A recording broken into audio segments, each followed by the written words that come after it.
Now, Mark Zuckerberg owns 28% of Facebook, but controls 57% of the voting power. The 27-year-old CEO also sits on a board of 7, all of them white men. His control and the lack of diversity on the board are two of the concerns raised by the California State Teachers Retirement System in a public letter to Facebook. Calstrs is the second largest public pension fund in the United States. It has nearly $145 billion under management, some of it invested in Facebook.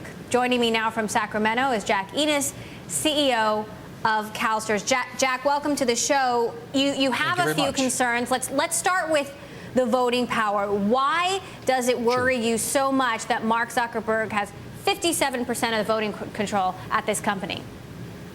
Well, it's certainly not unique, I would say, about some companies starting out in that direction. This is a controlled company. But ultimately, investors really want an alignment of their economic interests and their voting rights. I mean, here's a situation where we've got a minority interest of 27%. And as you just said, a 57% voting power. So that's a large disparity, I think we would all recognize, between economic interest and voting rights. So this company clearly is going to need capital over time. And when you're going to public markets for capital, investors expect a one vote, one share relationship in that opportunity. So it's something that needs to be addressed, I think, by the company at some point in time.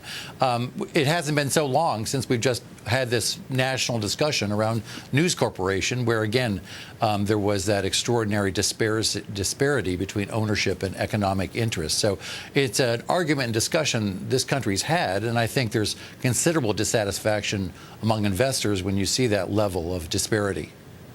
Now let's talk about the lack of diversity on the board. Sure. 7 white men, all of them, to be fair, all stars in their own right. Mark Andreessen, the CEO of Netflix, Reed Hastings. Why is this so alarming to you? Well, we're certainly not passing judgment on these individuals. In fact, as you said, they are all stars. And I should have prefaced this by saying that we're excited about this company going public. Calstrs will be, I'm sure, a significant shareholder in this company in the public markets. But diversity is not just good for Facebook. It's good for all corporate boards. But this is a high-profile situation, and so glaring to have 7 males all appointed at the outset. You know, it's a shame that we have to even talk about this in this day and age, how complex it is to operate in this global market. And you have to have a sensitivity to your environment, to the stakeholder base. I mean, here we have a company with over 800 million users, 60% who are female. And apart from just the stakeholder issue here, there is solid research around corporate performance that basically says not only does diversity make good sense, it makes business sense because it leads to better performance. So the argument we're putting forth here and our concern is not a feel-good argument or just let's make it a nicer company. From a shareholder standpoint, this is about performance ultimately and providing more value. So again, it's not the fact that any of these individuals should or shouldn't be on the board. Actually, it's quite a small board. There's plenty of room here for other individuals, and we would hope that they would reconsider that and think of providing a much more diverse board. Now, Apple, Google, Amazon, all of them do have women on their board. They are more racially diverse. Facebook, you know, seems to have sort of very progressive ideas, a diverse workforce. They've got Sheryl Sandberg, the COO, who's very outspoken about women's issues. Over the longer term, how do you see a homogeneous board hurting Facebook potentially? Well, again, it could be any company we could be talking about. We would have similar concerns. A homogeneous board is groupthink. I'll actually reflect on my own organization at Calstrs. We represent 850,000 teachers in California, the majority of which, not surprisingly, it's a female-dominated occupation. 50% of our board is female.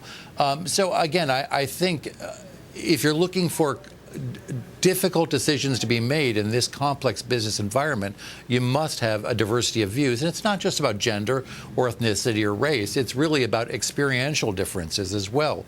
So diversity is absolutely a critical element of a top-level board. And I guess the thing I would add is, you know, if you look at the S1 registration statement for Facebook, they do a great job about talking about the mission of this organization, their connection to customers, and what they call the hacker way. And they do that in a very enlightened way in talking about their business culture is working at the edge, learning from others, being bold. Well, this corporate governance structure and share structure that we're talking about is just the opposite. Okay. It's looking back in time. It's an old way of doing business. Now, Jack, quickly, we just have a few seconds left. Have you had any response so far from Facebook about your concerns?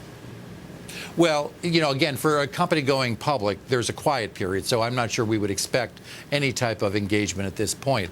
But when the time comes, we certainly will be discussing this more with the company. Okay. Jack Ehnes, CEO of Calstrs, with us from Sacramento. Thanks for joining us here on Bloomberg West. Thank you. Thanks very much.